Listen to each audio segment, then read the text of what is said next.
Olá pessoal, sejam bem-vindos, tudo bem? Bom, a gente vai dar sequência, né, na parte de matemática financeira. Hoje a aula vai ser dedicada a falar de juros simples. Primeiro, na verdade, eu vou falar, né, do que é que se trata juros, qual o significado disso, tá bom? Bom, então, olha o que acontece. Quando uma pessoa ou uma instituição empresta a outra pessoa ou a outra instituição um valor monetário durante certo tempo, essa quantia é chamada de capital ou principal e é indicado por C. Tá bom? Então, vocês já sabem, quando a gente se referir a capital, é o valor que foi emprestado. E aí muita gente não entende. Professor, então quando a gente empresta dinheiro para alguém, então quando eu invisto um dinheiro, quando eu pego meu dinheiro e faço um investimento no banco, isso então não é considerado um capital? Não tem essa história? Claro que tem. Quando a gente investe o nosso dinheiro no banco, a gente está emprestando o nosso dinheiro ao banco. Não fiquem na ilusão de que a gente faz um investimento no banco, o banco deixa o nosso dinheiro guardado numa caixinha mágica, e nessa caixinha o dinheiro vai crescendo, vai se multiplicando, e depois o banco vai devolver para a gente uma quantia maior. Não é assim que funciona. O banco ele vai devolver para a gente uma quantia maior, mas por quê? Porque ele pega o nosso dinheiro e com o nosso dinheiro ele faz mais dinheiro. Como é que ele faz mais dinheiro? Ele vai fazer outros investimentos, ele vai investir na própria estrutura do banco, ele vai fazer empréstimos com o nosso dinheiro. Então, o dinheiro que o banco utiliza para fazer outros negócios é o dinheiro dos seus clientes.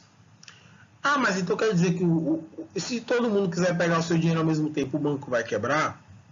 Você não vai nem conseguir fazer isso, porque vai ser impossível todo mundo sacar dinheiro no mesmo dia, né?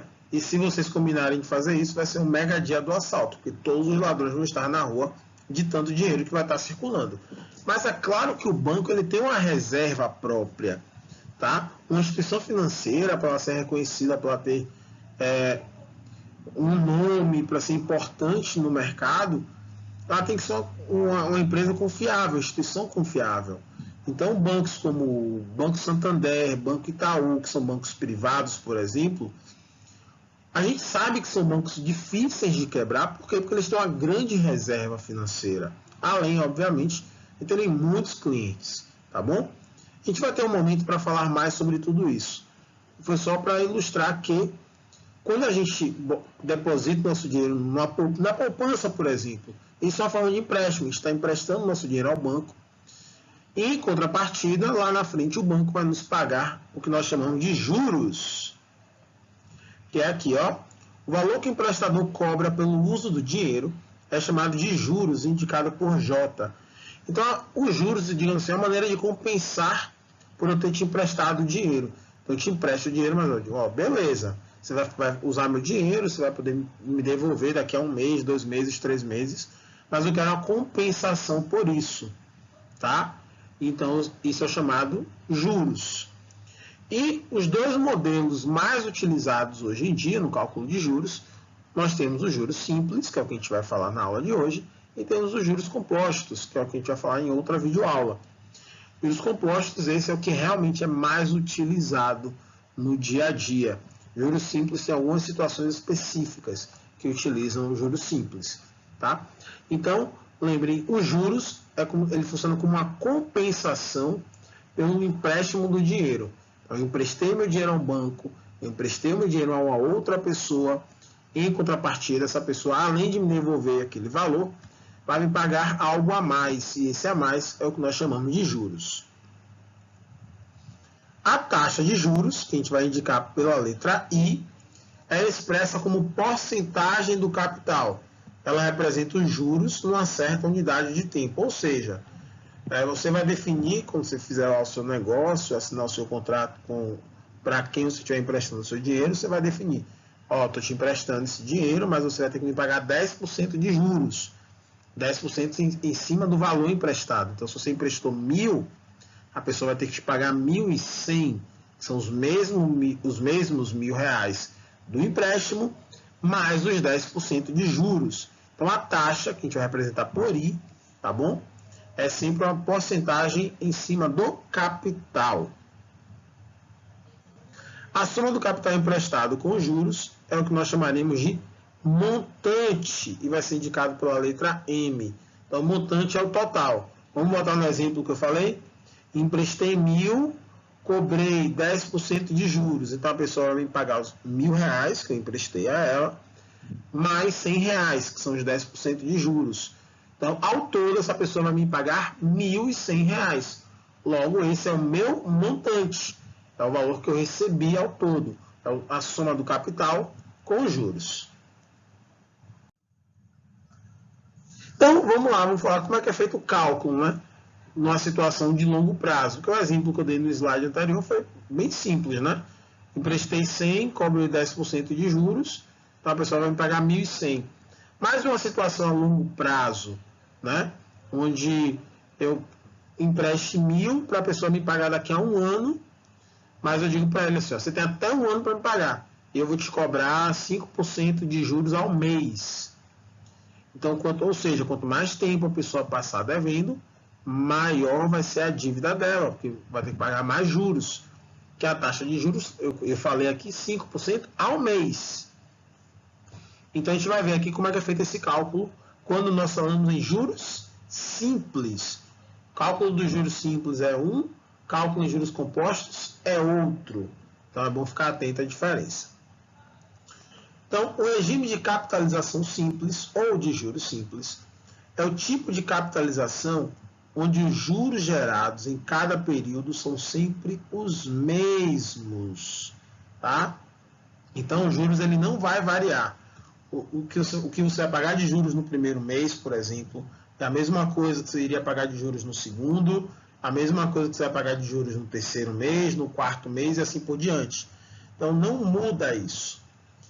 E esses juros são dados pelo produto do capital pela taxa.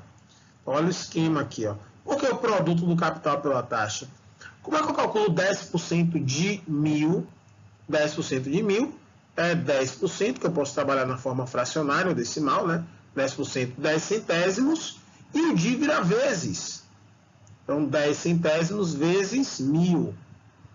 Tá? Então, os juros, em juros simples, ele é calculado pelo produto da taxa pelo capital. Então, tá aqui, ó.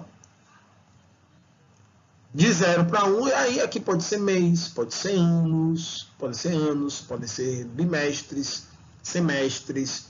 Aí, para cada questão, pode definir um prazo, um período diferente para a taxa de juros. Quais são as mais usuais?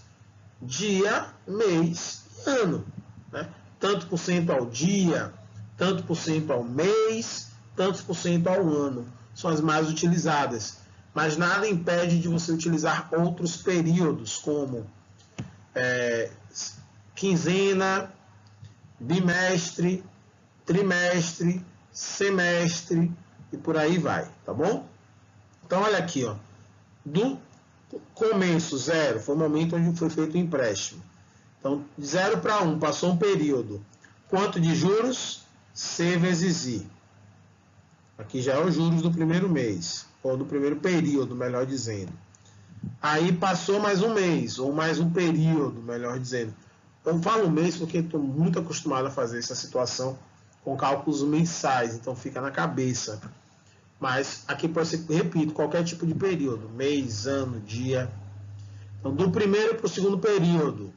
Então, de novo, vai ter o cálculo de juros. E, mais uma vez, capital vezes I. Mas aí vai acumulando, tá? Então, os juros totais, aqui eu já tenho que somar. Aqui, então, já seriam 2J. 2 vezes J. Aí passou do segundo para o terceiro. De novo, calculo os juros. E por aí vai, ó. Até chegar lá no último período, que eu estou chamando de N. Tá? Então, ou seja, quantas vezes esse C vezes I acabou se repetindo? Então, ó, N vezes. É C vezes I vezes N. Tá? Esse aqui é os juros, ou seja, o total de juros. Vamos lá para a próxima página. Então, O juros simples da aplicação, como eu já falei lá no outro slide, será igual à soma de n parcelas iguais a c vezes i. Por que n parcelas? Porque foram n períodos. Lembra que eu mostrei no meu esqueminha? 0 a 1, 1 para o 2, 2 para o 3, 3 para o 4, até chegar no último, que é n. Então, esse cálculo de c vezes i se repetiu n vezes. Para cada período, calcula-se os juros. C vezes I. Então, realmente, todo, né, o que a gente vai chamar de juros finais, digamos assim, é a soma de todas aquelas parcelas.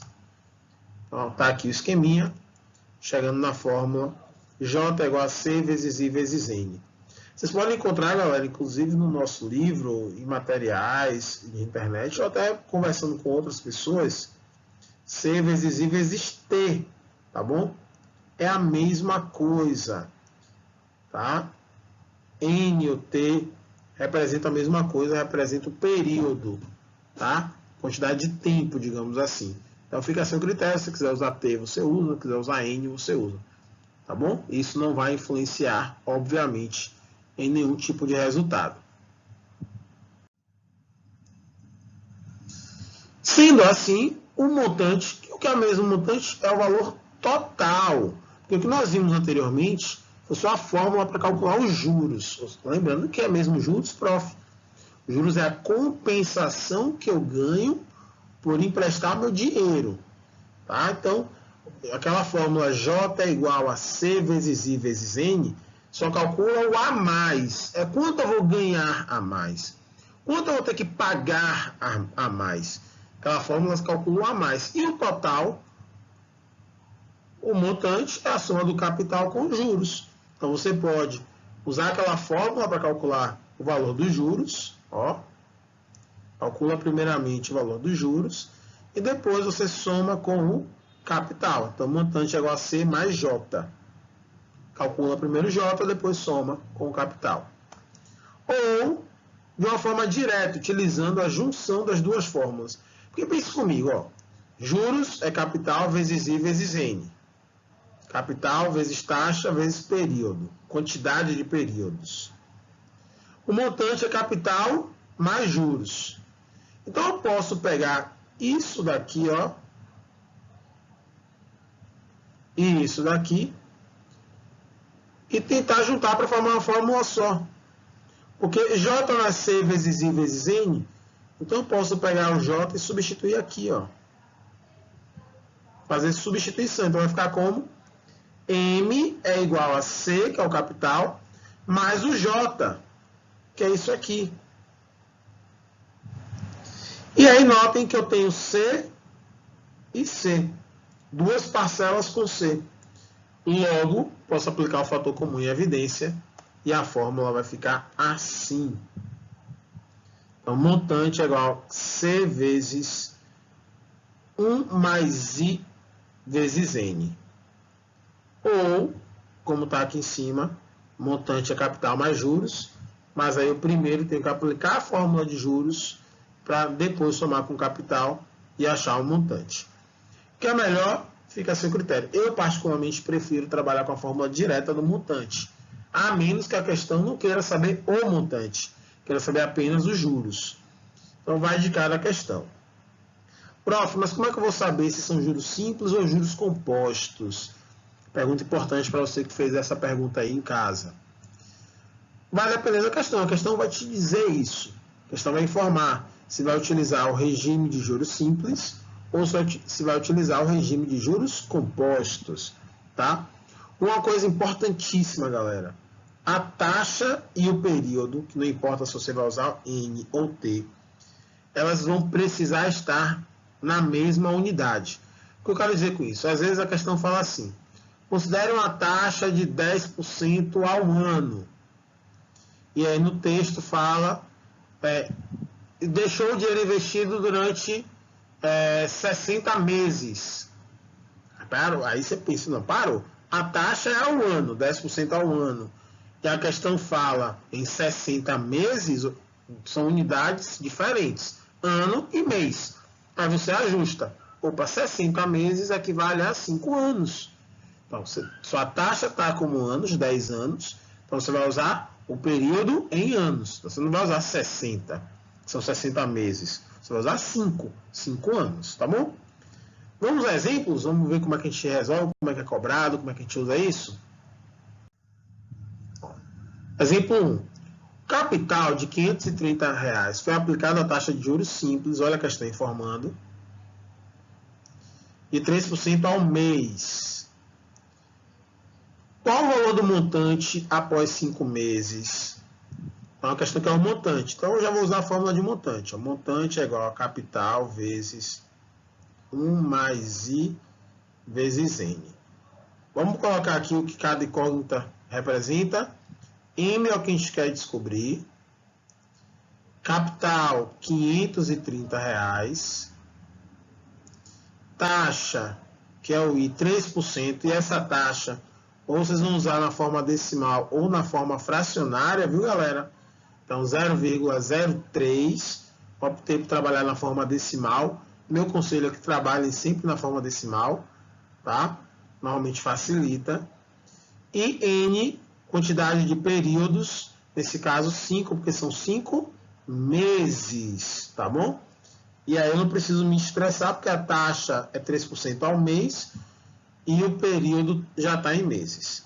Então, substituindo os valores, o montante vai ser igual a capital, 530, vezes 1 mais 0,03, vezes N, que é 5.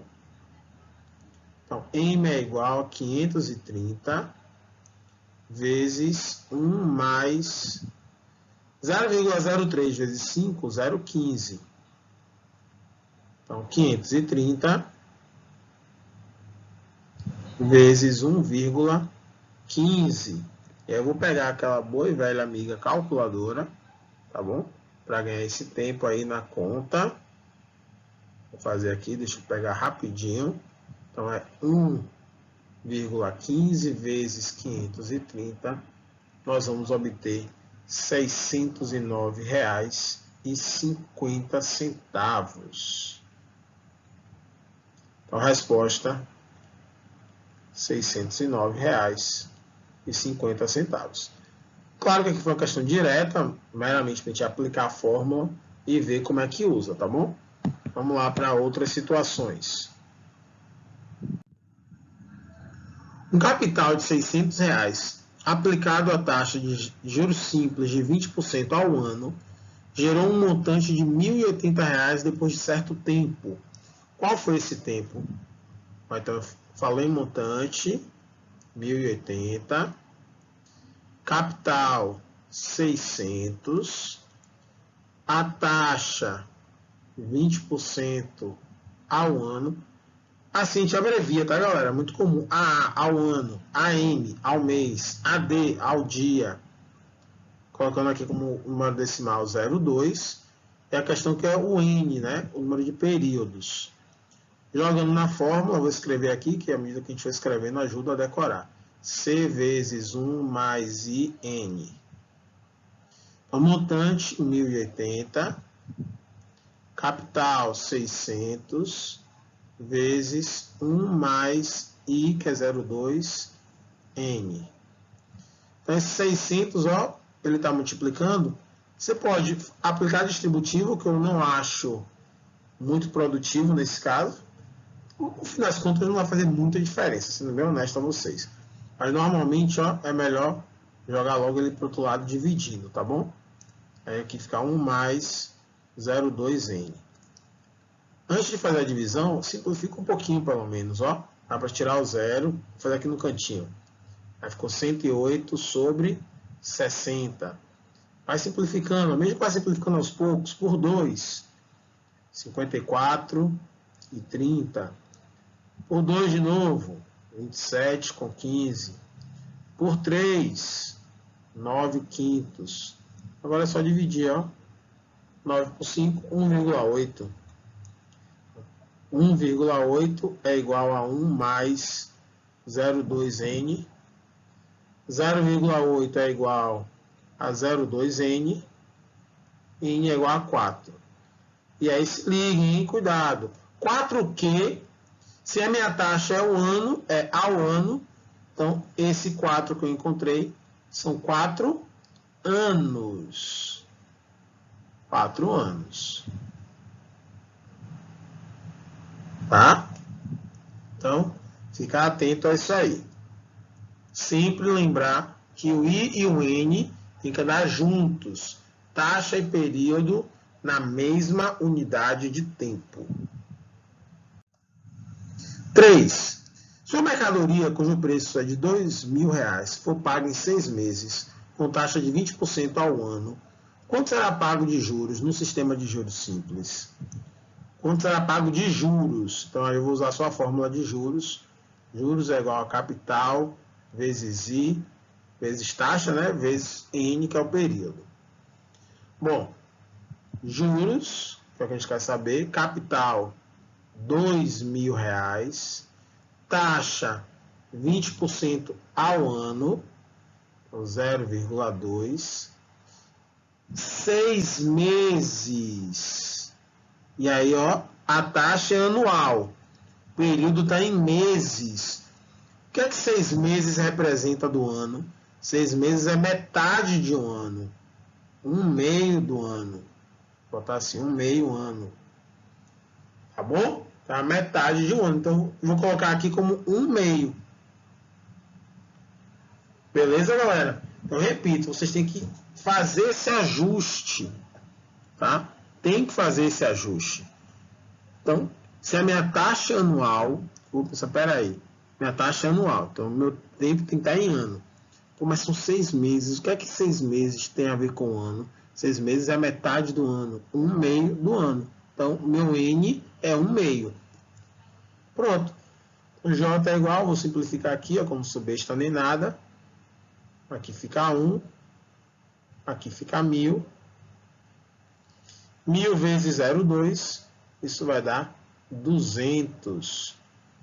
Essa pessoa vai ter que pagar R$200 de juros. Só de juros. Tá? Se a questão quisesse saber o valor final da mercadoria, né?